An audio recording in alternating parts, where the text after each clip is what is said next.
Alam nyo guys, hindi naman dapat ipaliwanag eh. Hindi na dapat gawin natin to dahil ramdam na ramdam sa ating mga Pilipino ang kahirapan ngayon. Despite of all the donation, investment, and we have no pandemic, pero grabe ang pagmamahal sa ating country. Lahat nagmamahalan, walang pangundangan, simulat umupo ito si BBM. Ipagpatuloy natin.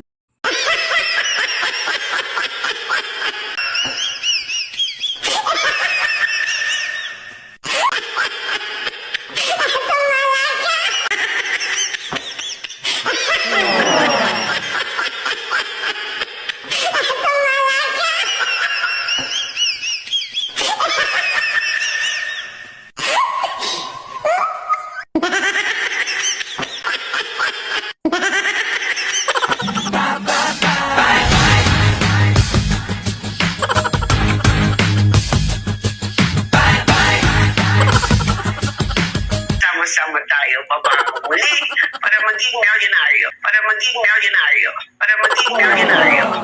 Edited daw ito. Yes, Your Honor.